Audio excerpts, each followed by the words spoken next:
Hello दोस्तों, आप सभी का स्वागत है मेरे YouTube चैनल पर। मेरा नाम है भीम सोनकर और हम पढ़ रहे हैं भारतीय संविधान।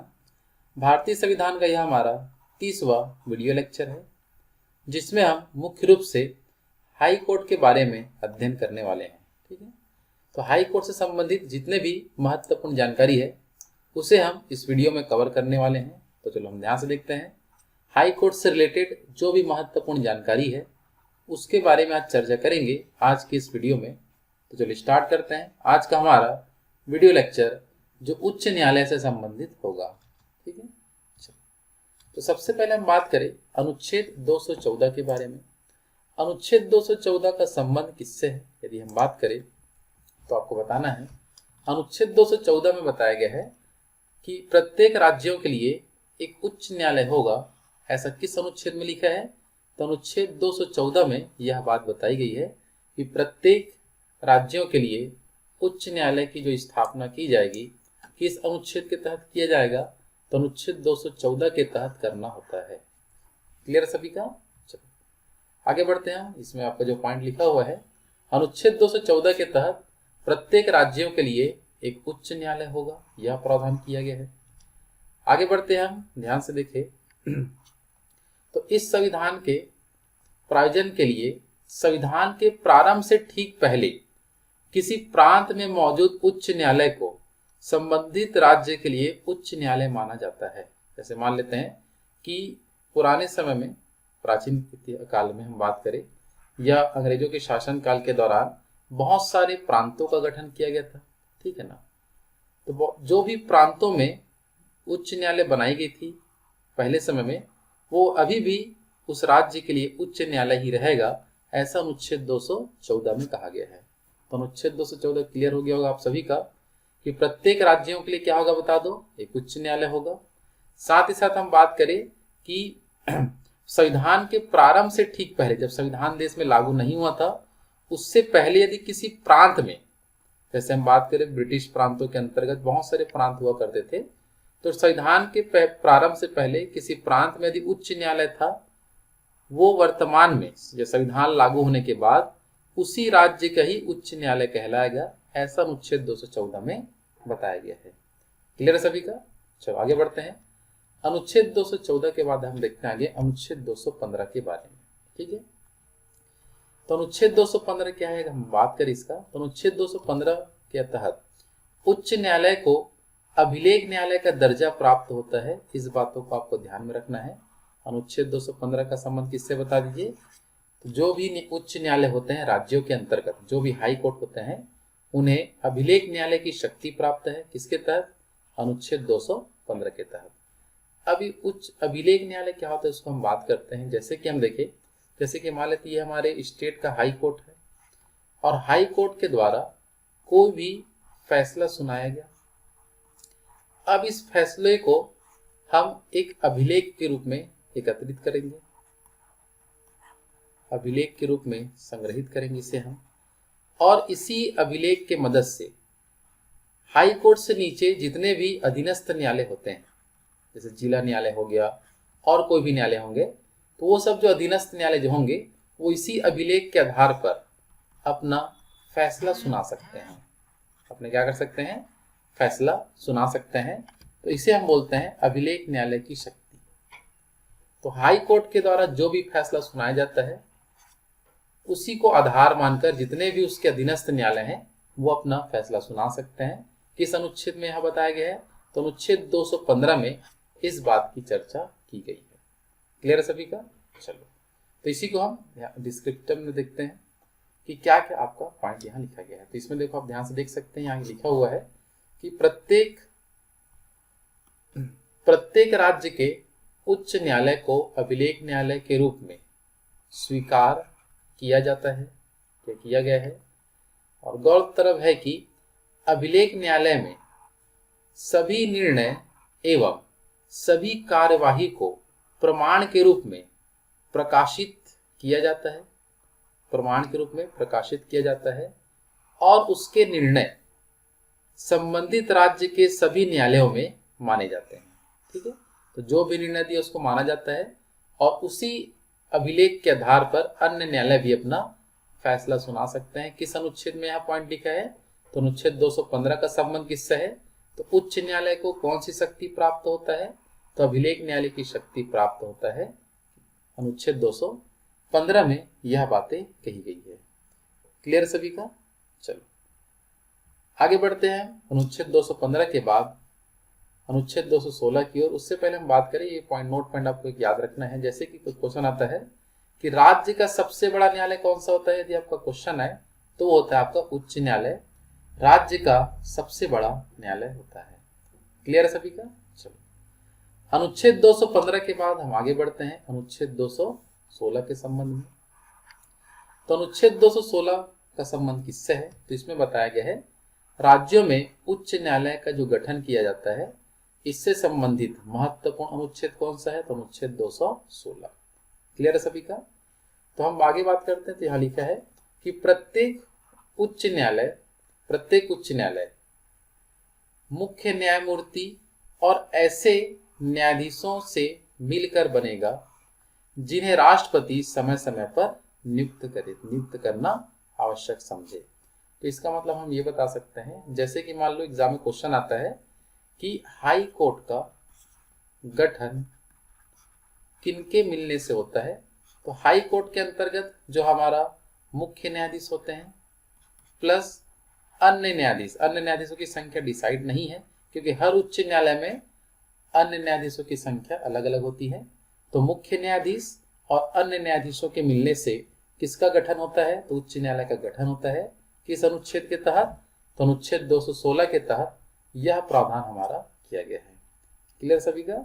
और ये जो भी अन्य न्यायाधीश होंगे या मुख्य न्यायाधीश जो भी होंगे, इनकी नियुक्ति कौन करता है, तो इनकी नियुक्ति राष्ट्रपति करता है, लेकिन नियुक्ति से संबंधित अनुच्छेद अलग है।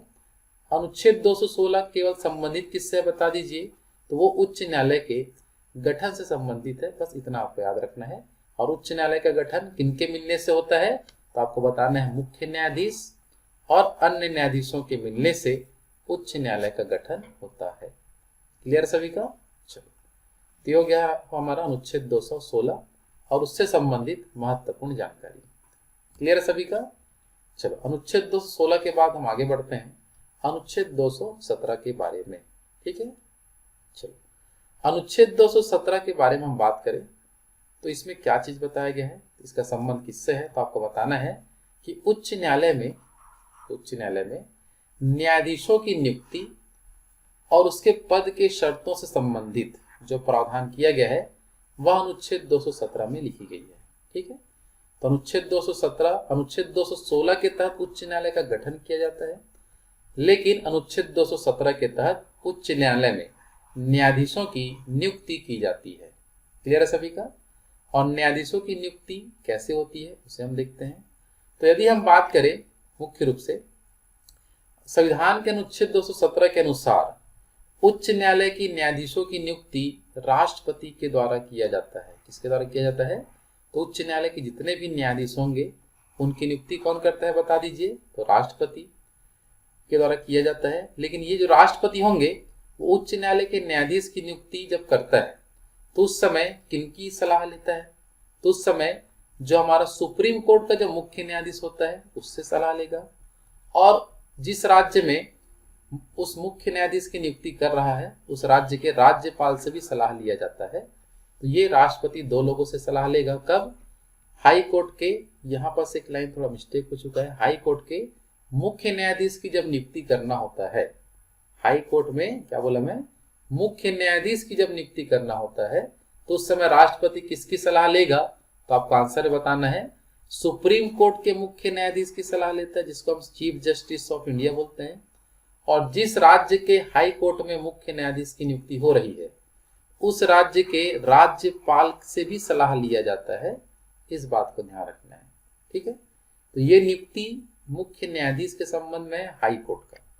लेकिन हम यदि बात करते हैं मुख्य न्यायाधीश के अलावा यदि किसी अन्य न्यायाधीश की नियुक्ति की जाती है तो उस समय किनसे सलाह और लिया जाता है, तो देखो उस समय हम क्या बात करेंगे, तो सुप्रीम कोर्ट के मुख्य न्यायाधीश से तो सलाह उस समय भी लेंगे अगर हम अन्य न्यायाधीश की नियुक्ति कर रहे हैं। उस राज्य के राज्यपाल से भी हम क्या करेंगे, सलाह लेंगे।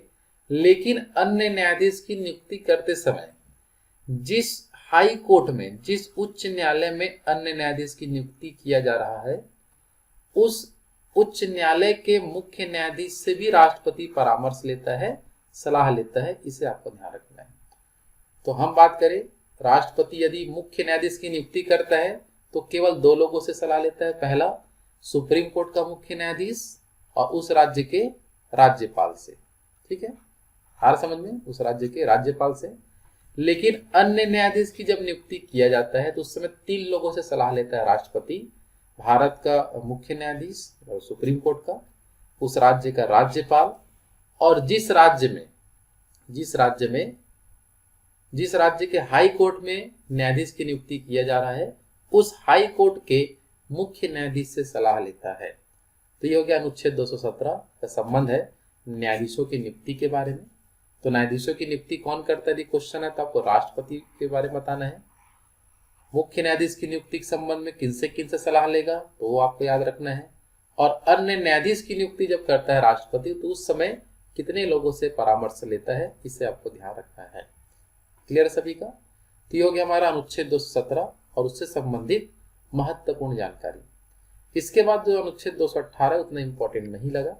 अब इसके बाद हम आगे बढ़ते हैं अनुच्छेद 219 की ओर, जो हमारे एग्जाम में पूछा जाता है बहुत बार। अनुच्छेद 219 का हम बात करें तो इसके तहत क्या किया जाता है, तो उच्च न्यायालय के जो न्यायाधीश होंगे उनको शपथ दिलाया जाता है। किस अनुच्छेद के तहत, तो 219 के तहत। ठीक है, तो उच्च न्यायालय के न्यायाधीशों को शपथ कौन दिलाता है, यदि हम बात करें तो उस जो भी राज्य के हाई कोर्ट के उच्च न्यायालय के मुख्य न्यायाधीश या न्यायाधीश होंगे उनको उस राज्य के राज्यपाल के समक्ष शपथ लेना होता है, या राज्यपाल के द्वारा नियुक्त किसी व्यक्ति के समक्ष शपथ लेना हो सकता है। अगर राज्यपाल शपथ दिला रहे हैं तो अच्छी बात है, अगर ये नहीं है, अनुपस्थित है, तो राज्यपाल के द्वारा नियुक्त किसी व्यक्ति के समक्ष उच्च न्यायालय के न्यायाधीशों को क्या लेना होता है, शपथ ग्रहण करना होता है। ठीक है, तो अनुच्छेद 219 बहुत ही इंपॉर्टेंट है। किससे रिलेटेड है यदि हम बात करें तो उच्च न्यायालय के न्यायाधीशों के शपथ से रिलेटेड है। शपथ कौन दिलाता है यदि हम बात करें तो राज्यपाल शपथ दिलाता है, और राज्यपाल अनुपस्थित है तो उनके द्वारा नियुक्त किसी भी व्यक्ति के समक्ष हम क्या ले सकते हैं, शपथ लेते हैं। उच्च न्यायालय के मुख्य न्यायाधीश या अन्य न्यायाधीश जो भी होंगे उनको शपथ की प्रक्रिया आपको याद रखना है। क्लियर है सभी का? चलो, अनुच्छेद 219 के बाद हम बात करते हैं अनुच्छेद 220 के बारे में। तो अनुच्छेद 220 में बताया गया है कि यदि कोई व्यक्ति उच्च न्यायालय में स्थायी न्यायाधीश के रूप में यदि काम किया है, या स्थायी न्यायाधीश होने के बाद अभ्यास पर प्रतिबंध। अभ्यास का मतलब ये होता है कि किसी भी उच्च न्यायालय का जो स्थायी न्यायाधीश है वो कहाँ कहाँ वकालत कर सकता है, नहीं कर सकता है, इसे वहाँ अभ्यास बोलते हैं, प्रैक्टिस। ठीक है, तो किसमें प्रतिबंध होता है उसे हमको ध्यान में रखना है। तो इसके संबंध में आप ध्यान से पढ़ेंगे क्या लिखा है कि कोई भी व्यक्ति जिसने इस संविधान के प्रारंभ के बाद किसी उच्च न्यायालय के स्थायी न्यायाधीश के पद पर पद धारण किया है तो वह सर्वोच्च न्यायालय और अन्य उच्च न्यायालय के स्पष्टीकरण को छोड़कर भारत में किसी भी न्यायालय या किसी प्राधिकरण के समक्ष अभिवचन या कार्य नहीं कर सकता, मतलब वकालत नहीं कर सकता। इस बात को आपको ध्यान देना है। क्लियर सभी का? इसको हम ध्यान से समझते हैं कि इसमें क्या चीज बताया गया है। ठीक है, जैसे मान लेते हैं कि हमारा जो स्टेट छत्तीसगढ़ है और छत्तीसगढ़ का जो हाई कोर्ट है, उच्च न्यायालय है, वो बिलासपुर में है हमारा। ठीक है, अब बिलासपुर में मान लेते हैं कि एक मुख्य न्यायाधीश होगा और कुछ अन्य न्यायाधीश होते हैं।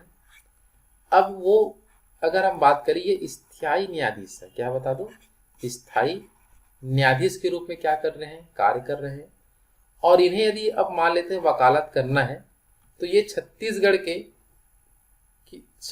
राज्य के अंतर्गत जितने भी न्यायालय होंगे वहां वकालत नहीं कर सकता है, या हाई कोर्ट से नीचे जितने भी कोर्ट होंगे वहां ये वकालत नहीं कर पाएगा, ये कार्य नहीं कर पाएगा। लेकिन हम छत्तीसगढ़ के अलावा दूसरे स्टेट के यदि हम हाई कोर्ट का बात करें तो वहां वकालत कर सकता है। और यदि वो दिल्ली में सुप्रीम कोर्ट में वकालत करना चाहे तो भी कर सकता है, लेकिन छत्तीसगढ़ का जो हाई कोर्ट होगा वहां वकालत नहीं कर सकता है। अनुच्छेद 220 में यह प्रावधान किया गया है कि यदि कोई व्यक्ति जिस राज्य का स्थायी न्यायाधीश है हाई कोर्ट के अंदर, तो उस राज्य के हाई कोर्ट का या उस राज्य के हाई कोर्ट में वकालत नहीं करेगा, और हाई कोर्ट से नीचे के जितने भी कोर्ट होंगे उसमें वकालत नहीं करेगा, लेकिन दूसरे राज्य के हाई कोर्ट में वकालत कर सकता है, कार्य कर सकता है, और देश के जो सुप्रीम कोर्ट है वहां जाके वकालत कर सकता है। किस अनुच्छेद में यह प्रावधान किया है? तो अनुच्छेद 220 में आपको इस बात को ध्यान में देना है। आया बात समझ में? चलो, तो अनुच्छेद 220 का संबंध किससे है? तो आपको सबको समझ आ चुका होगा। स्थायी न्यायाधीश होने के बाद अभ्यास पर प्रतिबंध लगाया गया है कि कहाँ कहाँ वो अभ्यास या प्रैक्टिस या वकालत नहीं कर सकता है। तो आपको सबको याद हो चुका होगा, जिस हाई कोर्ट में वो कार्य कर रहा है उस हाई कोर्ट में वकालत नहीं करेगा, और हाई कोर्ट से छोटे जितने भी कोर्ट होंगे वहां वकालत नहीं कर सकता, लेकिन दूसरे राज्य के हाई कोर्ट में और सुप्रीम कोर्ट में वकालत कर सकता है। किस अनुच्छेद के तहत? अनुच्छेद 220 के तहत। क्लियर है सबका?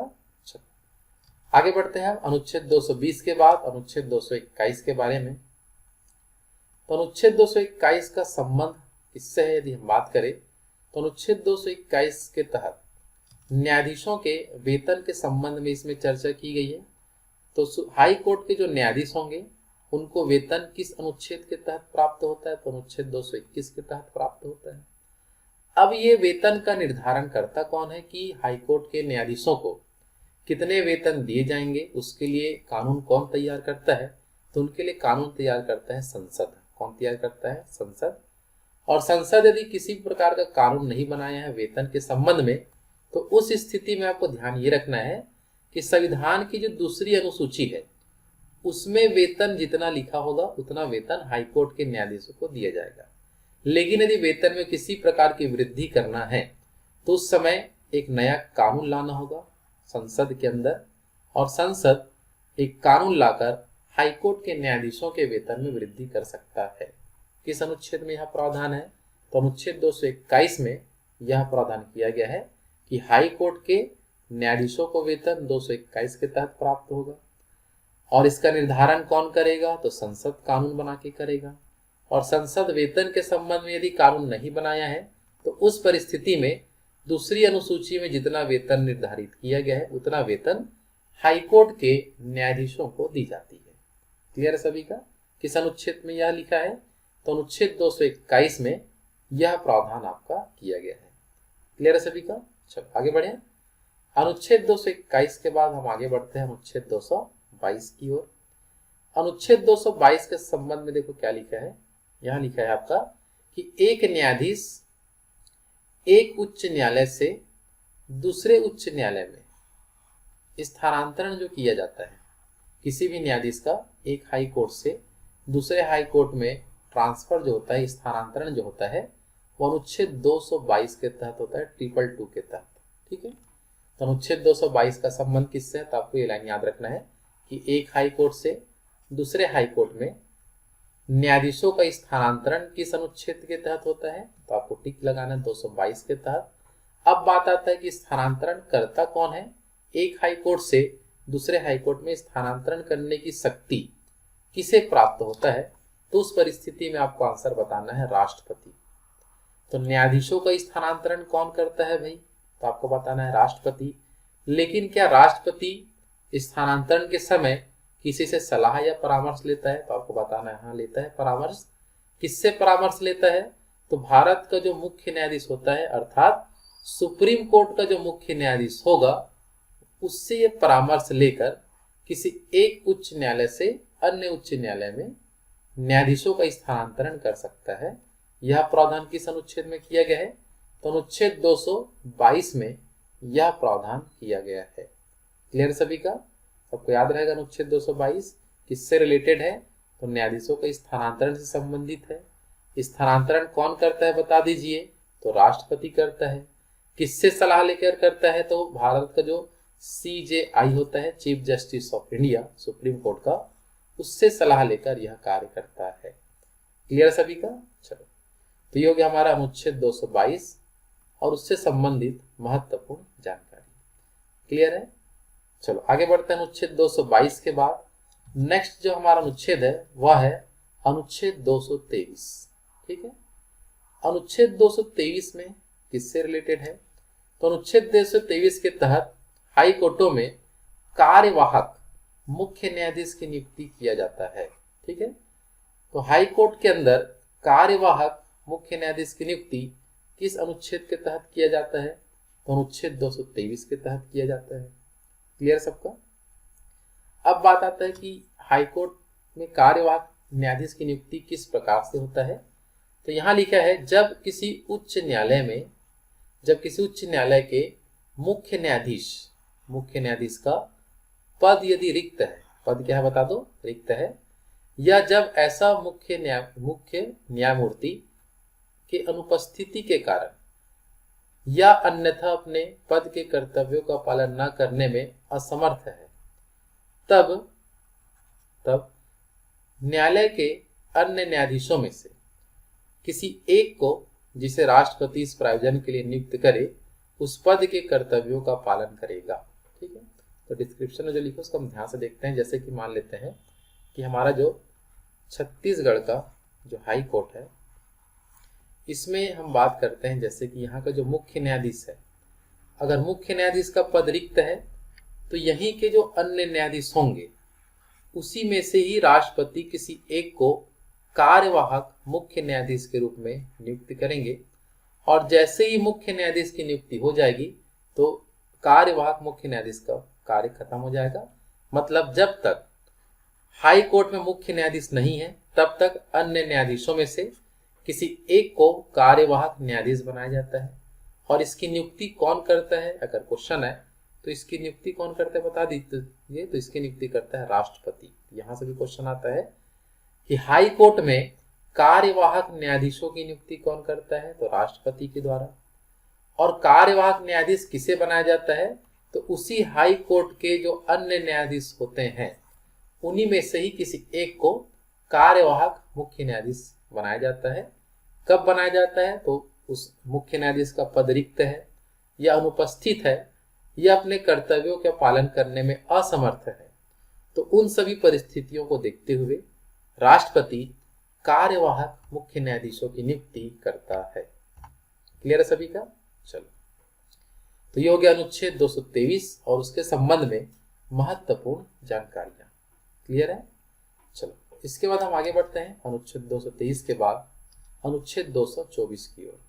ठीक है, चलो, अनुच्छेद 224 का संबंध किससे है यदि हम बात करें तो अनुच्छेद 224 के तहत तदर्थ न्यायाधीशों की नियुक्ति किया जाता है हाई कोर्ट के अंतर्गत। तदर्थ को हम बोलते हैं एडहॉक, जिसको हम बोलते हैं अस्थायी। तदर्थ न्यायाधीशों की नियुक्ति हाई कोर्ट में किस अनुच्छेद के तहत किया जाता है, तो अनुच्छेद 224 के तहत किया जाता है। क्लियर सभी का?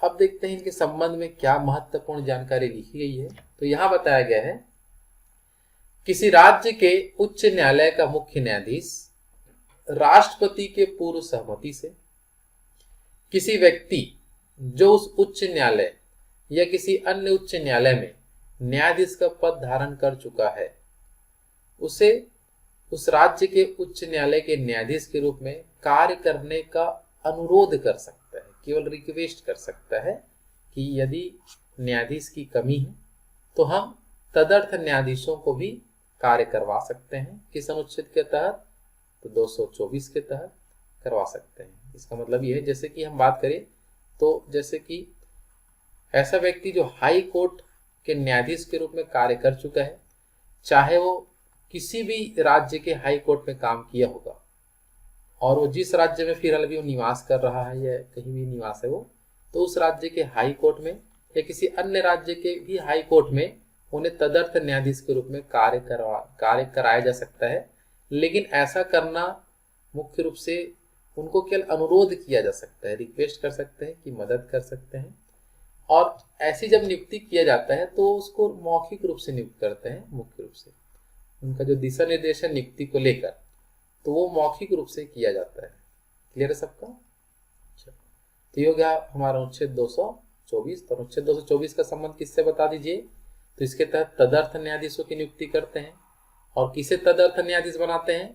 तो ऐसे व्यक्ति जो उच्च न्यायालय में न्यायाधीश के रूप में कार्य कर चुके हैं लेकिन फिलहाल वो रिटायर हो चुके हैं। तो ऐसे न्यायाधीशों को हम तदर्थ न्यायाधीश के रूप में नियुक्त कर सकते हैं यदि वो किसी हाई कोर्ट में कार्य किया है तो। और ऐसा कौन करता है। तो मान लेते हैं जिस राज्य का उच्च न्यायालय है उसी हाई कोर्ट का मुख्य न्यायाधीश तदर्थ न्यायाधीशों की नियुक्ति करेगा अस्थायी रूप से। लेकिन इससे पहले वो किससे सहमति लेगा भाई। तो वह राष्ट्रपति से पहले सहमति लेगा कि भाई मैं तदर्थ न्यायाधीश की नियुक्ति करना चाहता हूं। तो किससे वो परमिशन लेगा। राष्ट्रपति से। उसके बाद उस राज्य का जो मुख्य न्यायाधीश होगा उस हाई कोर्ट का वो तदर्थ न्यायाधीश की नियुक्ति कर सकता है। और ऐसे व्यक्ति को तदर्थ न्यायाधीश बनाया जाता है जो किसी उच्च न्यायालय में न्यायाधीश के रूप में कार्य कर चुका हो। तो नियुक्ति जब करता होगा तो कोई भी हस्ताक्षर वगैरह नहीं कराना पड़ता। किसी भी प्रकार का कानूनी कार्यवाही नहीं की जाती। ये केवल मौखिक रूप से दिशा निर्देश दिया गया है। तो अदालतों में तदर्थ न्यायाधीश की नियुक्ति और कार्य पद्धति हेतु मौखिक दिशा निर्देश है कि उन्हें क्या क्या काम करना हो तो उसको मौखिक रूप से समझा दिया जाता है। किसी भी लिखित रूप से कोई प्रमाण इसमें नहीं होता। क्लियर है सबका। तो ये हो गया हमारा अनुच्छेद 224 और इससे संबंधित महत्वपूर्ण जानकारी। तो आज के इस वीडियो में हम अनुच्छेद 224 तक ही अध्ययन करते हैं। कल के वीडियो में हम अनुच्छेद 225 से स्टार्ट करेंगे जो हाई कोर्ट से रिलेटेड होगा। और कल हम देखेंगे कि कुल कितने हाई कोर्ट होते हैं, कि कितने हाई कोर्ट अभी वर्तमान में हैं और वो कहाँ कहाँ स्थित है, कहाँ कहाँ उनके खंडपीठ स्थापित है, कब उनकी स्थापना किया गया था, उन सब के संबंध में कल के वीडियो में हम चर्चा करेंगे। तो आज के इस वीडियो में हम यहीं तक अध्ययन करते हैं। यदि आपको मेरा वीडियो पसंद आया होगा तो मेरे वीडियो को लाइक जरूर करें और मेरे चैनल में यदि आप पहली बार एंटर किए होंगे तो चैनल को सब्सक्राइब जरूर कर दें ताकि ऐसे महत्वपूर्ण वीडियो आप सभी के पास पहुंच पाए और आप उसका लाभ ले सके। धन्यवाद।